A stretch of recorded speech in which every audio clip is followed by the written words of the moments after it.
how did you get involved with the NATF Georgia Advocacy Group?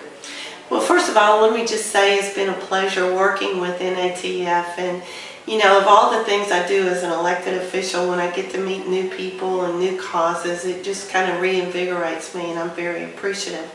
I initially was contacted by Dr. Ledoux, who called me. I'm his senator, and just by coincidence, I happen to be the chairman of the Senate Health and Human Services Committee, and a former nurse, and also just coincidentally, I had been afflicted with a DVT before and knew exactly what he was talking about. So I responded immediately, and it's just been a pleasure working with him and his group and watching the grassroots advocacy grow.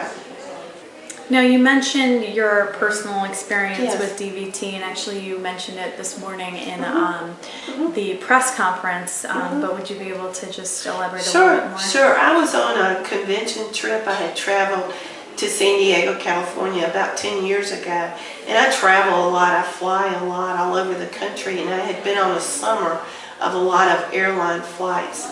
And I went to the convention, and I had a pair of sandals on, and I was walking up some steps at the convention hall, and I tripped. And when I tripped on the step and pulled my sandal, I thought that I had pulled a muscle in my leg. And I'm a former nurse, and my ex-husband is an interventional cardiologist, and we've been in medicine our whole lives, so we didn't think anything about it. Oh, you just pulled a muscle in your leg, we're going to keep on going. Well, that afternoon I did keep on going, and that evening I tried to go to another event. And by the time the evening was over, I couldn't even walk. And my leg literally looked like a bowling pin. It had swollen so much, it looked like my skin was going to burst. It started turning red, and I ended up in the emergency room in San Diego. And at first, the emergency room couldn't figure out what was going on, and they did some ultrasounds and different tests to find out what was going on. And then they determined it was a blood clot, and that it was very serious, and they brought surgeons in wanting to know if they were going to have to do surgery. Well, as it ends up, I was anticoagulated and had to stay in the hospital for a week. The worst part about it was I wanted to come back to Atlanta and be taken care of by people I knew, but I couldn't fly home. So my family came back home to Atlanta, and I stayed in San Diego. But even worse than that, I think, was the rehabilitative process. It took me about 6 months. I was in a wheelchair. I couldn't bear weight and had to have physical therapy. Now, in the last 10 years, things have advanced, and the treatment plan is much better and smoother. But I'm just grateful that I didn't have to have surgery and that things worked out well. I still have a little bit of problem with my leg, but I'm just very, very grateful that I got the medical attention I did. Were there any challenges in obtaining the proclamation and resolution in the state of Georgia? The only challenge is that you're with a lot of competing interests. There are thousands and thousands of lobbyists, and people are pulling at elected officials from every different directions wanting something. And a lot of them are they're special interest groups, and their needs are just as great as everyone else's needs. So it's just a question of prioritizing and finding time. And it was difficult to find the time to be able to do it.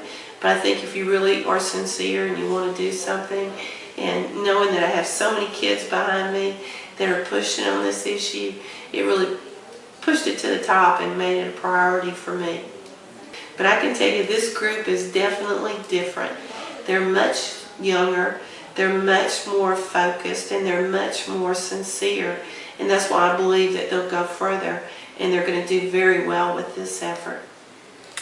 What would you say to other young people who are interested in getting involved with advocacy around this issue, thrombosis-related issues, or just any issue in general? Well, I think if you are sincere and you stay focused, and it just takes one person to make a difference, like Dr. Ledoux and his family did, by contacting and reaching out to their elected official. They could have just sat around and said, oh, we got a problem. And it would be good if somebody worked on this, or if we let other people know. We let people in our religious faith community know. But no, they're making a difference in the lives of 9 million Georgians by raising awareness and it only took that one person. So never think that just only you, that you can't do anything, because one person can make a difference. Well, again, on behalf of the North American Thrombosis Forum, we thank you for getting this done. And now September is Thrombosis Awareness Month, Yes. and I know that the Georgia Advocates have a number of activities and lectures that they hope to Yes. take part in. And We're going to be at the state capitol next year during the session. There'll be several thousand people there, and we'll continue on our journey, and it's just a wonderful journey to be able to educate Georgians. And I appreciate NATF and for what they're doing.